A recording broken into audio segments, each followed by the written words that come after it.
Hey, on this episode, I speak to Socrates, founder and CEO of Jane Technologies. Jane is a cannabis retail tech company. They've raised over $127 million from top investors. The biggest takeaway was that they grew from $100 million pre-COVID in GMV to over $3 billion at the end of 2021. Socrates does not attribute this growth to some crazy growth tactic or hack. He attributes to standardizing data, which I was like, how is that connected? They created UPC codes for the cannabis industry in the early days when no one else had done it. They built a foundation that was strong enough so that when their time came and COVID happened, they were able to withstand the growth. Welcome to Zendesk for Startups Founder Podcast, where we interview top founders on all things customer, growth, retention, expansion. It's our goal to help you learn from the best by hearing exactly what they did so you can apply those similar approaches to your seed and Series A company. I'm your host, Adam O'Donnell, former founder in Silicon Valley VC. I currently manage VC and startup partnerships at Zendesk for Startups here in Silicon Valley. This podcast is put together by Zendesk for Startups. We offer 6 months free for qualified high-growth startups. Check us out at zendesk.com/startups. Shout out to our friends at Segment Twilio. They're the leading customer data platform that I'm sure you've all heard of. Check out their link in the show notes. Socrates, welcome to the show, man. Thank you so much for being on here. And just want to dive into, when did you first found Jane Technologies? We founded the company in October of 2015. I remember signing the incorporation paperwork in the lobby of like a La Quinta Inn somewhere in Colorado, because I was working at another company at the time. And I remember signing the incorporation paperwork and asking myself, wow, I wonder if this company will actually ever look like a real company. And I'm still trying to answer that. We've been at this thing for about 7 years, 6.5 years. We launched in April of 2017 on 4/20 of all days. So we're going to come up on our 5-year anniversary of actually launching the product. But I was just talking about this with my wife the other day. I've now been working on Jane as long as I was on active duty in the Army. And for me, that's kind of a trip because the Army defined so much of who I was. It's no longer who I am. And now Jane is an equal sized chapter in the story of my life. It's been a pretty fun ride so far, fun adventure. That's cool. Well, thanks for your service. That's an amazing, you don't see that jump a lot, unfortunately, right? Yeah, no, definitely not. I think as veterans, no one ever tells you that you could actually do more than just fly a helicopter or drive a tank or jump out of an airplane or do ops or work for the DOD. It's a wonderful journey. It's a long journey back to the self after you get out. And once you do that, you start realizing, man, okay, I wasn't an Apache helicopter pilot.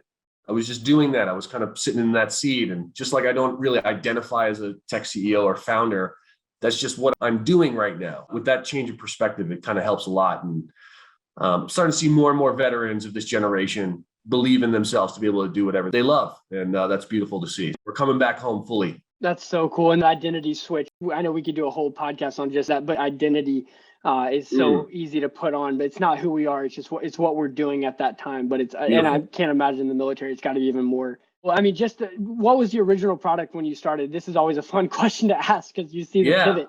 But were you doing the same thing you are now with Jane? Same thing, man. I think it's evolved as with everything, but the core is there. The core has always been, cannabis helped me so much. It helped so many of my friends come out of the service. And the more we did research on the plant, the benefits that this has, not only on human beings, but society as a whole, is powerful. And that has always been the fire burning inside our bellies, really. The mission is to go and provide safe access to a plant that helps a lot of people in this world. How we go about doing that has evolved. Our focus was just to allow people to place an order for cannabis online. That was it back in the day, 2017. That was a pretty big deal. But as you start working on stuff, as you know, Adam, right, building companies, things evolve. We as human beings, we evolve. I had dreams at the age of 5. Those are evolving. I think hopefully the core is there to help people, but it's taking up different flavors and different turns. But now what we're uncovered is that this industry really is the best incubator for what the future of commerce will look like. This combination of online and offline is a wonderful marriage. And we're starting to see that expedited through the pandemic. But at first it was just, okay, maybe I can get my food delivered to me. But now it's household goods. Now it's groceries. Now it's stuff at Best Buy and Target and Walmart. And that's wonderful. But I just named very large companies, right? In cannabis, there is no Walmart or Target. There is no Square. There is no big companies out there. There's no Shopify, really.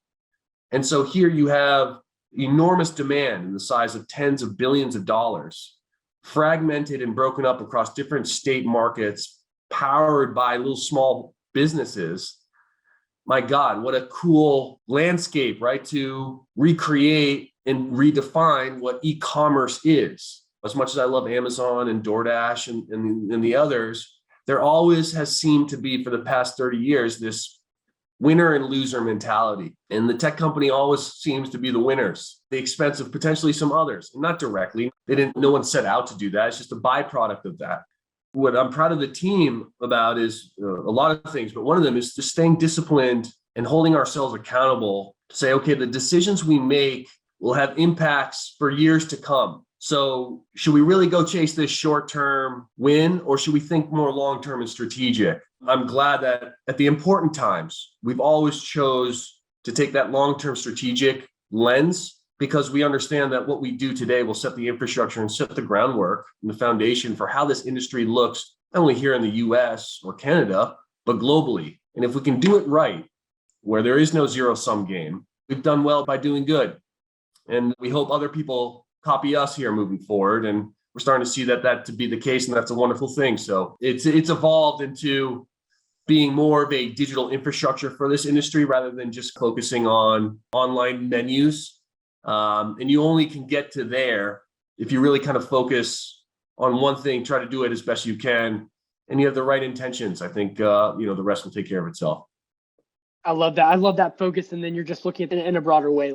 If Amazon started selling books, they're like, hey, it's not just about that. We're helping people consume and get the things that they need. And it sounds like you're making that same step. I love that. Just in terms of just where you are now, quickly, like what's your GMV right now, or the main metric that you track? Yeah. Like, just to kind of give the audience a size. We power about 3,000 businesses, cannabis businesses in North America. Last year, we did just over 3 billion in GMV, which is a big number. But behind that number is even more important, Adam. And it is that, not only are we helping $3 billion worth of cannabis find its home to people who need that medicine, whether they realize it or not, it is helping them. But on the backside of that too, that's $3 billion worth of transactional volume that we've helped bring into local economies, empowering dispensaries so that they can focus on the in-store experience, and we can help them with the automation and the digital experience. So yeah, it's a big number. That will continue to grow. But it's behind that number that really kind of fills our hearts and is really fulfilling for us. Oh, absolutely. Then congrats. That's huge. Thanks, man. I'm excited to jump into just one of the most impactful tactics or strategies that you employed at the early days to really hit that first boom. Like, wow, we have, maybe you went from 10 businesses that you're helping to maybe a couple hundred or 1,000. Is there any one that sticks out that we could talk about? You obviously have the pandemic, which was a hockey stick moment for any e-commerce business in this world. That's just fortune and good positioning and good preparation. But we wouldn't have been able to kind of ride through that pandemic and scale at the rate that we were scaling. We did 3 billion in GMV in 2021. In 2019, we did 100 million. So the scale is enormous, right? But you talk about that decision that we made up front, and that is just almost a maniacal obsession with organizing really clean market basket information. When we started, there was no UPC in cannabis. There still really isn't, right? And when you asked about data, people got really apprehensive about data because we were just emerging from the illicit market. And some operators were like, hey, listen, I don't deal with data. This is all word of mouth. And we would ask them, how do you know what to carry? How do you know how to price? How do you know who your customers are? How do you know what deals to send out at the right times? And they weren't lying. They were really savvy operators, but it wasn't so sustainable or scalable, really, right? You're going by word of mouth. And so this maniacal obsession, and what we recognized early was, if we can build the catalog for the industry, and now we've amassed about 900,000 SKUs across in North America, where we are not only collecting product information, but we're standardizing the taxonomy of this information, serving size, categories, subcategories. And against that, if some people might misspell some things, some people might abbreviate some things across different stores, right? It's the ability to cleanse that information in real time. And we have a pretty robust IP portfolio at this point in time that allows us to go into inventory systems, cleanse information, standardize that information. And then with that information now, we can build derivative businesses, right? Our first one was e-commerce. We have an ads business that's taking off. We have an analytics business that's taking off. There's some other things that we're going to work on that's going to be really, really exciting. For the consumer now, you can compare by price. You can read over 1 million verified reviews. So in looking back, that decision, and kind of full circle, Adam, that the decision not to take the short-term approach and just say, man, this is too hard. It's going to take too much time. Let's not do this. We said, okay, eventually data is going to be the backbone of this industry. Let's organize this information now when it's seemingly not valuable or takes too long. Let's go and do that, and I'm super glad we did, because now we can, at scale, spin off little adjacencies and go into different parts of the value chain. And it's a natural extension of the business, not something that we have to rebuild every single time. So I think that was a really, really important piece.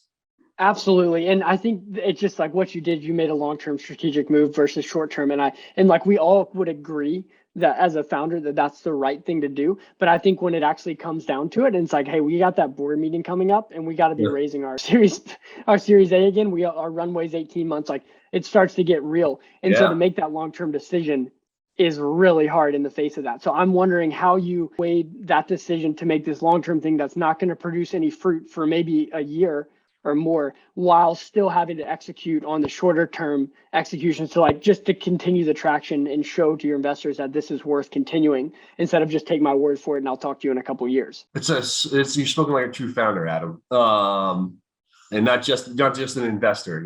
I can't tell you how grateful we are for our early retail partners who believed in us, because we automate everything on their menus.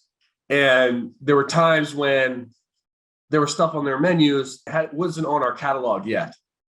And these early dispensary partners trusted us and said, okay, I understand what you guys are building and I want to be a part of that. And I'm going to trust you guys. So first I want to shout out the early adopters on the retailers, and they know who they are.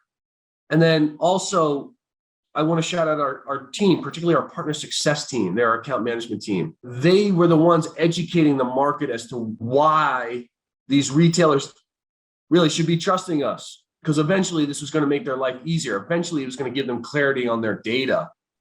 And then they were in turn going to be able to operate a lot more efficiently and optimize their revenue and understand their customer base a lot better. And so it was this wonderful relationship between our partners, our retail partners, we call them partners, not even our customers, and then our partner success team, as we were building this industry together. And I think that's really, really important, is inviting your customers into your vision and having them feel like they can participate and have some sense of ownership in the journey along with you. We've held on to partners for 5 years, and not the easiest time sometimes.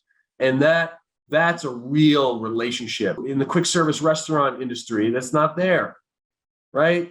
Go call up any restaurant and say, hey, do you love your provider, your delivery provider? And of course, they're going to say no, right? And that's not what we're trying to build. We're trying to build an industry together. And the only way you can do that is, number one, if you have a very committed team, and we do, and our partner success team they're so wonderful.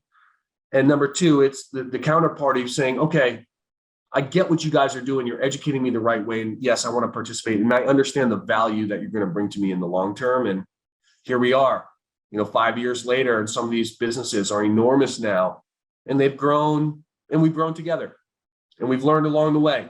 And so I think that balance of staying true to your vision and educating people as to, hey, work with us on this, I think is wonderful. And we have to hold ourselves accountable to honor that trust and honor that relationship. And we will always do that.